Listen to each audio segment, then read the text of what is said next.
Meus queridos e queridas, nós estamos vivendo assim o pós-festa da padroeira. E aqueles que participaram, muitos de vocês que aqui estão, estiveram aqui conosco, outros estão vindo agora para trocar olhares com Nossa Senhora, mas todos aqueles que participaram da novena e festa, eu vejo um olhar e um sentimento assim, de alegria, de gratidão, porque participaram bastante, participaram com fé, participaram com alegria e fizeram uma bonita experiência de Deus através da devoção a Nossa Senhora Aparecida. Por tudo isso temos que dar graças a Deus, não é mesmo? Graças a Deus. Vocês que participaram também bastante, né?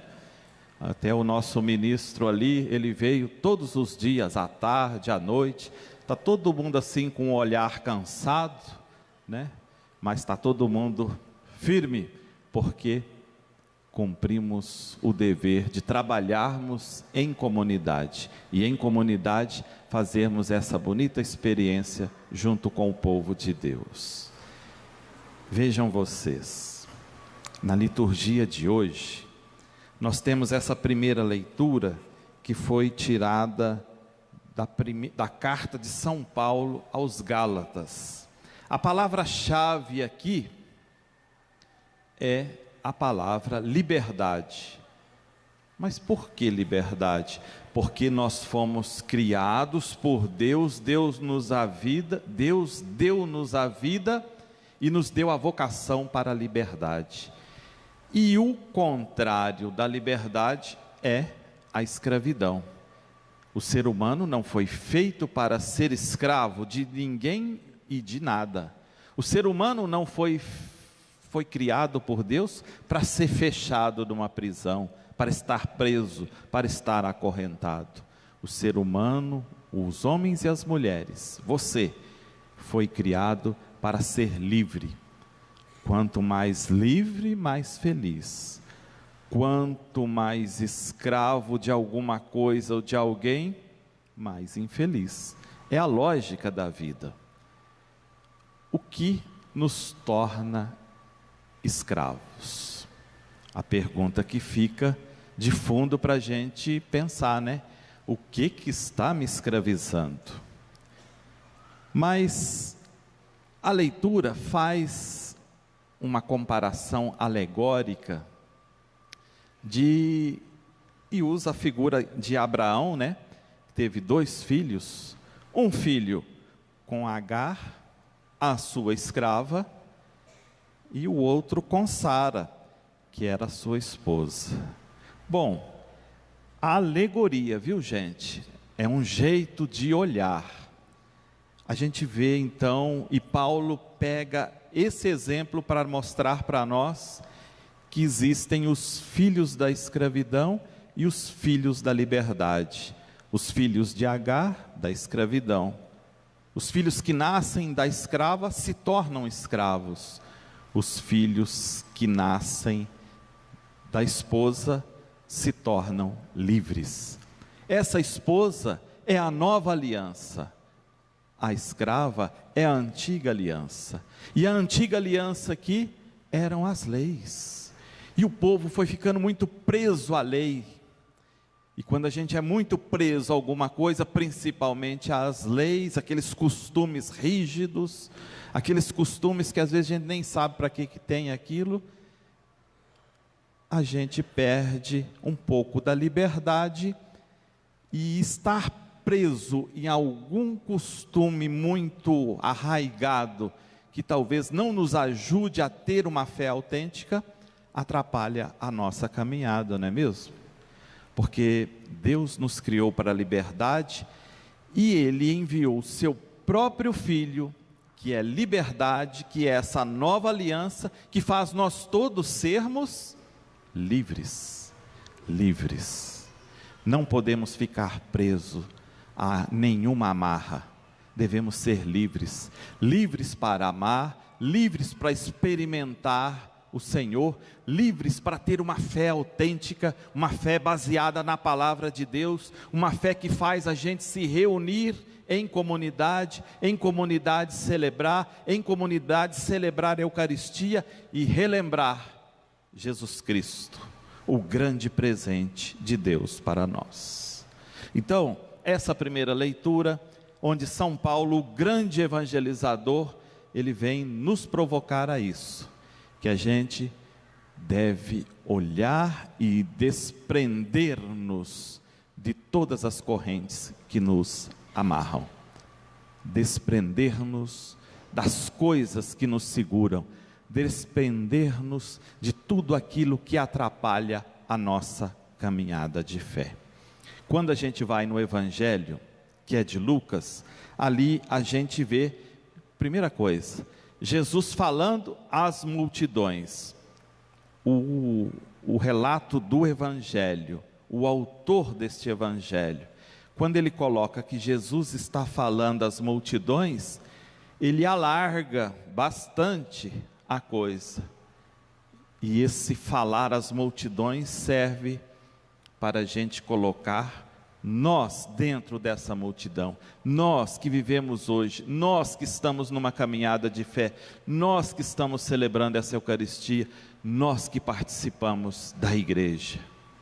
Então Jesus está falando a todos nós, e essa palavra, que é palavra inspirada, ela ajuda a gente na caminhada. Então Jesus está falando para nós hoje, e Ele está falando lá de uma geração que é má, né? A geração que é má é aquela geração que não entendeu a proposta do reino de Deus, que não entendeu os ensinamentos, que não entendeu essa novidade do Evangelho que Jesus traz para nós. Uma das coisas que torna uma geração má é quando essa geração não respeita o seu semelhante, não respeita o seu irmão, a sua irmã, passa por cima dele, atrapalha a sua caminhada, passa como um trator de esteira por cima, não se importa com o seu semelhante, fecha as mãos no sentido de não querer partilhar quando se tem, e principalmente quando a gente não respeita o semelhante, às vezes facilmente também nós não respeitamos o ambiente para que ali haja vida digna. Hoje nós devemos cuidar do ambiente do nosso trabalho, da nossa casa, da nossa comunidade, o ambiente da natureza. Tudo está interligado e tudo faz parte do todo para favorecer a vida das pessoas. Então Jesus vem fazer uma proposta para nós, que a gente favoreça a vida do irmão, da irmã.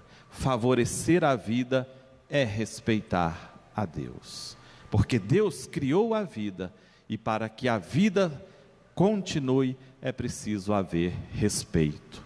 Vocês estão acompanhando essas confusões todas de guerra para lá para cá, né?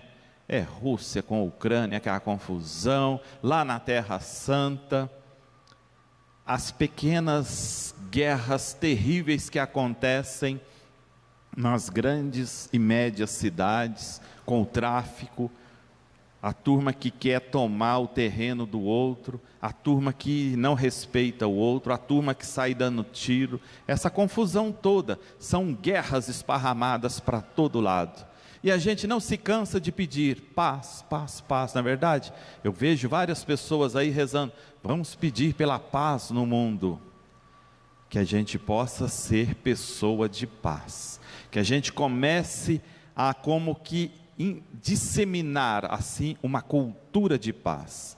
Tem que começar por nós, para esparramar, alargar, chegar mais para lá.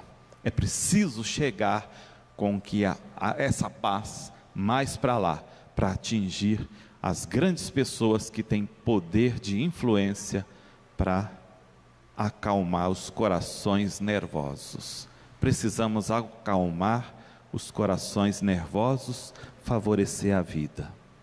É mensagem do Evangelho. E ali, essa geração que também era má, ela pedia um sinal. Eles falavam lá de um sinal de Jonas, que foi um grande do Antigo Testamento. Mas a gente não precisa de nenhum sinal, né? Tem muita gente que vai na igreja e precisa de sinal, de milagre, e às vezes a falta de fé impede com que essas pessoas vejam os sinais acontecendo, porque os sinais de Deus acontecem a todo instante, a cada momento, na nossa vida, ao nosso redor. E às vezes a gente quer um grande sinal, mas Deus realiza sinais maravilhosos nas pequenas coisas. Para Deus, na simplicidade, é que encontramos a diferença. E um grande sinal que nós temos, nós não precisamos de nenhum outro sinal, o grande sinal que nós temos é a cruz. A cruz mostra para nós o mistério do amor de Jesus, de um Deus apaixonado que enviou seu Filho, que se encarnou, que se fez humano como um de nós e que doou tudo o que tinha até a sua vida na cruz.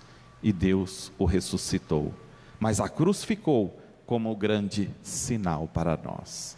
A cruz de Cristo é o nosso grande sinal. A cruz de Cristo provoca-nos a uma fé autêntica, a uma fé verdadeira. A cruz de Cristo provoca-nos a seguirmos a proposta do Filho de Deus. É preciso olhar a cruz. Olharão o crucificado, olharão a cruz e verão um caminho novo.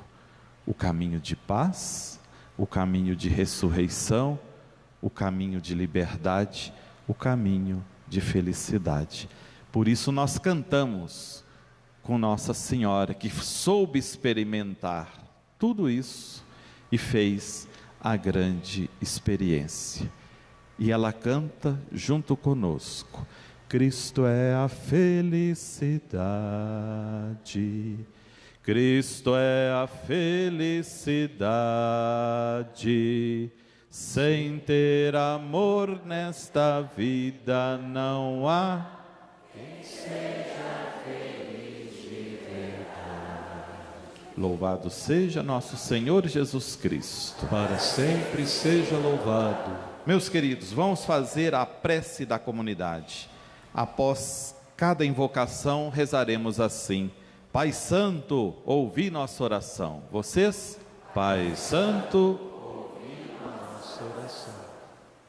fortalecei a ação missionária dos ministros e dos cristãos leigos de vossa igreja, para que o Evangelho alcance o coração dos homens e mulheres de nosso tempo. Pai Santo, ouvi